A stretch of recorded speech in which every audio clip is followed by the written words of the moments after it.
హరి ఓం. శ్రీ మహావిష్ణు పురాణం 62వ భాగం. పురూరవ చక్రవర్తి కథ.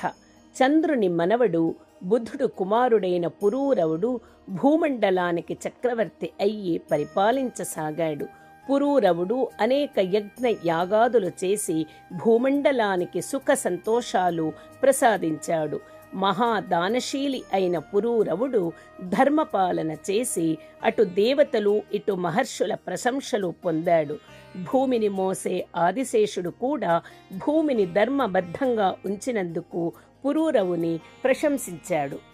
మిత్ర వరుణ మహర్షి శాపము చేత ఊర్వశి దేవలోకము నుండి భూమిపై కొంతకాలము నివసించవలసి వచ్చింది.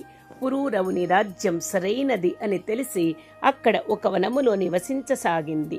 విహారానికి వనానికి వచ్చిన పురూరవుడు ఊర్వశిని చూసి ఆమె అందానికి మోహితుడయ్యాడు. ఊర్వశి కూడా పురూరవుని ఇష్టపడింది. అయితే కలిసి ఉండటానికి 2 నిబంధనలు పెట్టింది. రాజా, నేను శాపము వలన భూలోకములో కొంతకాలము నివసించాలి. ఆ సమయము నీతో గడిపి కాపురము చేయడానికి అభ్యంతరము లేదు. కానీ 2 నిబంధనలు ఉన్నాయి.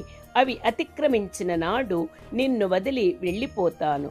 మొదటిది, నా దగ్గర 2 మేకలు ఉన్నాయి. అవి అంటే నాకు చాలా ఇష్టము. వాటి రక్షణ భారం నీవు వహించాలి. వాటి అపహరణ జరిగినా వాటిని బాధించినా నేను నిన్ను వదిలేస్తాను. రెండవది, నీవు వస్త్రములు లేకుండా నాకు కనపడకూడదు. నిన్ను అలా చూస్తే వెంటనే వదిలి శాశ్వతంగా వెళ్ళిపోతాను అని ఊర్వశి చెప్పింది. పురూరవుడు ఊర్వశి నిబంధనలకు అంగీకరించాడు. ఊర్వశి వచ్చి పురూరవునితో రాజభవనములో ఉండసాగింది. ఇరువురు 60,000 సంవత్సరాలు దాంపత్య జీవనం గడిపారు. శాప సమయం ముగిసిన పురూరవుడు నియమాలు పాటించి ఉండటముతో ఊర్వశి పురూరవునితోనే ఉండసాగింది. శాపం సమయము గడిచిన ఊర్వశి రాకపోవడముతో ఇంద్రుడు కారణం ఏమిటా అని ఆలోచించాడు. పురూరవుడు ఊర్వశి పెట్టిన నిబంధనలు ఆచరిస్తూ ఉండటము వలన ఊర్వశి అతనితోనే ఉన్నది అని తెలిసింది. విశ్వావసుడు అనే గంధర్వునకు పురూరవుని ఊర్వశిని విడదీసే బాధ్యత అప్పగించి పంపాడు. విశ్వావసుడు అదృశ్య రూపముతో అర్ధరాత్రి సమయములో పురూరవుని అంతఃపురములోకి ప్రవేశించాడు. ఊర్వశి పురూరవుడు ఏకశయ్యాగతులై గాఢ నిద్రలో ఉన్నారు. అక్కడే సమీపములో కట్టేసి ఉన్న మేషములలో ఒకదానిని అపహరించాడు. ఆ మేక గట్టిగా అరవసాగింది. ఊర్వశి మేలుకొని, పురూరవ, నా మేషాన్ని అపహరిస్తున్నాను, రక్షించు అని రోదిస్తూ అడిగింది. మేలుకొన్న పురూరవుడు లేచి వెళ్ళడానికి సంకోచించాడు.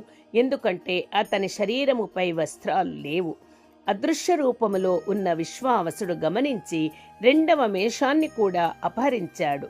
అది అరుస్తుంటే ఊర్వశి మరింత గట్టిగా, నేను పౌరుషము లేని మానవుని వలసినందునే ఈ కష్టాలు పడవలసి వస్తోంది అని రోధించసాగింది. పురూరవునికి పౌరుషం వచ్చింది.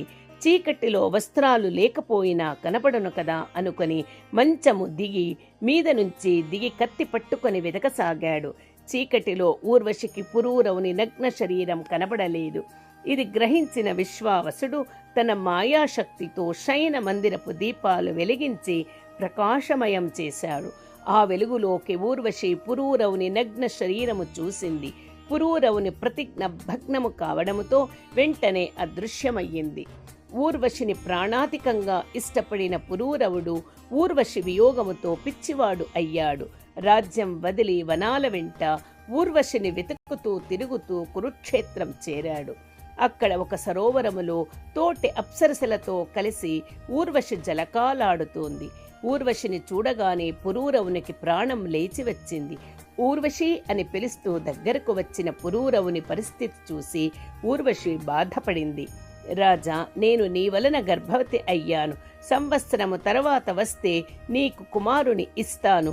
ఈ రోజు తప్పక నీతో కలిసి గడుపుతాను అని స్వర్గానికి వెళ్ళిపోయింది. మనశ్శాంతి పొందిన పురూరవుడు మామూలు మనిషి అయి సంతోషముతో తన రాజ్యానికి వెళ్ళి పరిపాలనలో మునిగిపోయాడు.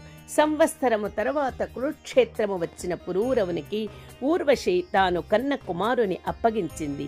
పురూరవుని కోరికపై అక్కడ అతనితో దాంపత్య జీవనం గడిపింది. ఫలితంగా వారికి మరో 5 పుత్రులు జన్మించారు. ఊర్వశి వెళ్ళిపోయే సమయము వచ్చింది. అప్పుడు వారిని విడదీసిన గంధర్వుడు ప్రత్యక్షమై, ఇంద్రుని కోరికపై మిమ్మల్ని విడదీశాను. ఆ దోష పరిహారార్థం ఒక వరము ఇస్తాను, కోరుకో అని పురూరవుని అడిగాడు.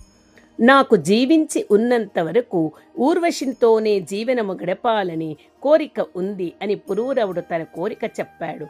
గంధర్వుడు నవ్వి ఒక అగ్నిఘటం అంటే నిప్పు ఉన్న ఒక కుండను ఇచ్చి, ఈ అగ్నిని ఆగమ శాస్త్రానుసారంగా త్రిధాకరించి నీ కోరిక సంకల్పముతో చెప్పుకొని వేల్చుము, నీ కోరిక తీరుస్తుంది అని అదృశ్యమయ్యాడు.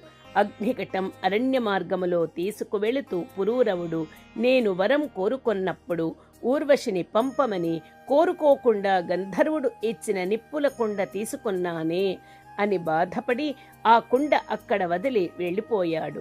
రాజ్యానికి వచ్చాక అగ్నిని తెచ్చి యాగం చేసుకుని ఉంటే ఊర్వశి శాశ్వతంగా దక్కుతుంది కదా అని పునరాలోచన చేసి అరణ్యానికి వెళ్ళాడు. అగ్నిఘటం వదిలిన చోటులో ఒక అశ్వత్థ వృక్షము మొలిచి ఉంది. పురూరవుడు ఆ అశ్వత్థ వృక్షమూలము సేకరించి రాజ్యానికి వచ్చి అశ్వత్థ వృక్షమూలము అరణిగా చేసుకుని హోమము చేశాడు.